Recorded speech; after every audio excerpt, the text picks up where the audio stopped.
Okay. It's time to check your money with America's Money Maven, Vicki Brackens. Vicki Brackens is the president of Brackens Financial Solutions Network, LLC, and a registered representative of LPL Financial, member SIPC. Vicki, good morning to you. And we have, first of all, I don't think we've seen each other because we had the Thanksgiving holiday. So we haven't seen each other since Thanksgiving because we had to dip into the vault and get so I don't know how that turkey went for you, turkey day went for you. So that's one thing. So I hope all of that went well. But also we've got a potpourri of things happening in the marketplace. And so I'm just going to turn it over to you and say what you got for us today, Vicki. What's on the menu? Well, George, you're right. We haven't seen each other since before Thanksgiving. As you know, I took some time. I went down to Atlanta on a business trip and also tacked on some time to spend with family because Erlene and I realized that we had not actually seen our long distance family for almost 2 years in person. So it was great to get, I'm gonna be honest with you, I had to gird up and put on all my faith in order to get on that airplane because I really wasn't sure about that. But we had a great time. Fried turkey and baked turkey and ham and lamb and all the things that you could think of. And everybody, I'm happy to say, there in Atlanta is doing quite well. You are right, George. There has been a lot going on. In fact, as I was getting ready to prepare for this segment, I kept going like, wait a minute. Every time I chose a subject, something else popped up, something else happened, which would change the spin on what we needed to discuss today. So there's going to be a lot of tidbits and snippets because I want to try and cover many of those things. But before I do that, I thought I'd start with this. Congratulations to Syracuse and to our audience, because you have been asking me constantly, what's going to happen in February? Are we going to have a jazz event in February? Okay. Are we coming back in February? Breaking news. I'm about to. Exactly. Breaking news. The answer is yes, we are. I'm going to kind of share this information a little bit each week. But yes, we are. The date is February 27th. The location will be the Marriott downtown Syracuse.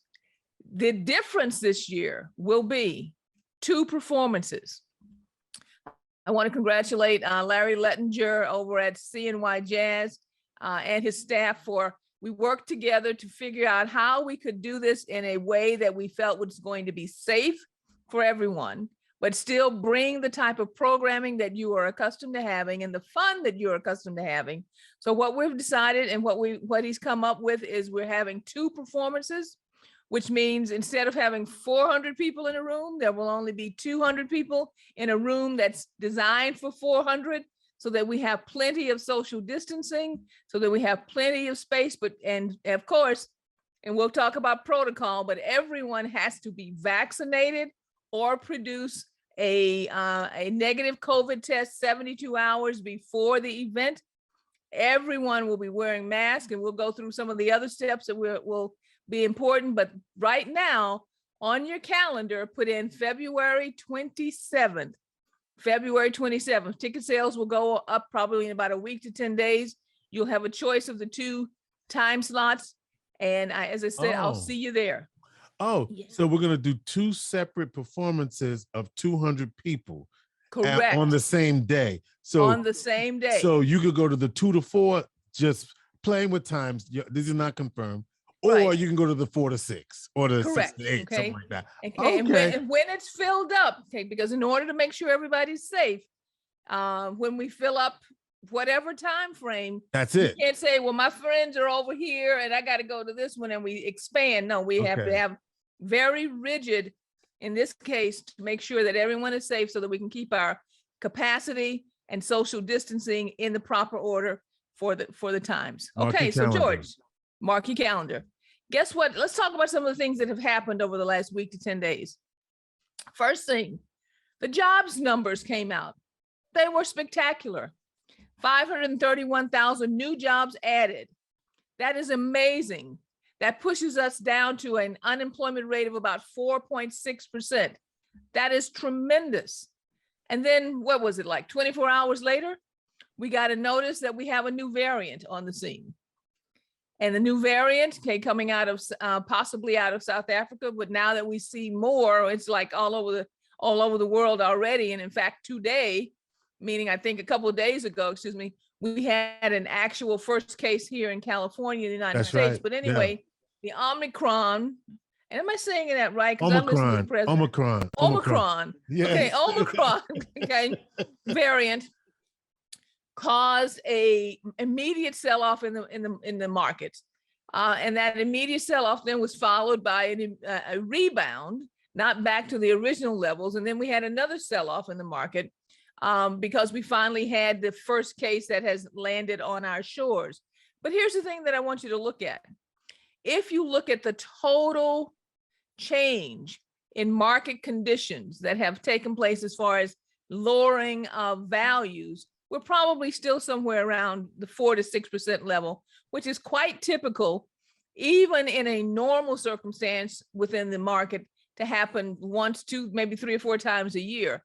So far, even though the numbers, the top line numbers have been pretty drastic, or I shouldn't say drastic, large, the actual downturn as far as value has not been significant so far. And I don't really see anything, at least at this point, that may drive it further. But then we had some other things happen. The Federal Reserve chair was reappointed. That was great news.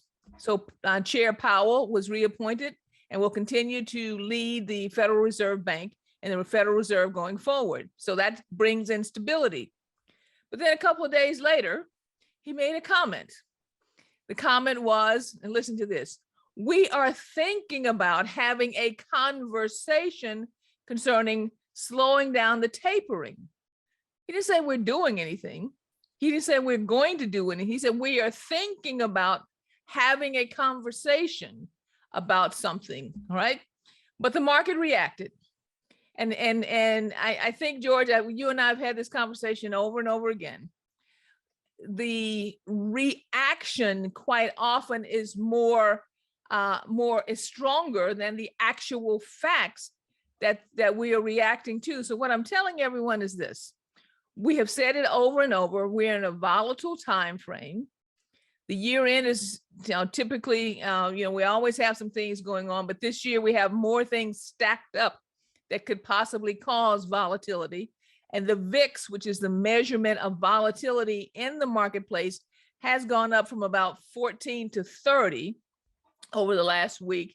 So that indicates that we're going to have a choppy time frame of both, almost like pendulum swings in our volatility over the next, week, 10 days, 2 months, as we go into the end of the year, the beginning of next year. The other things that happened, George, is that we have possibly, again, we're backed up against what we call, as far as the federal government going broke again, the debt ceiling. The debt ceiling, which was kicked down the road, and when they kicked the can down the road, we said, "Oh, we got plenty of time." Well, it's December, folks. Right? Isn't this like right now they've got to do another? Yeah.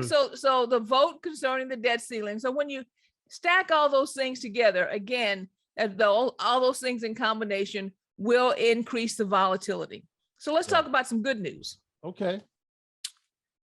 You still have time to make your charitable contributions and to lower your taxes for this year. 2021 actually presents some very interesting tax savings opportunities through your charitable giving.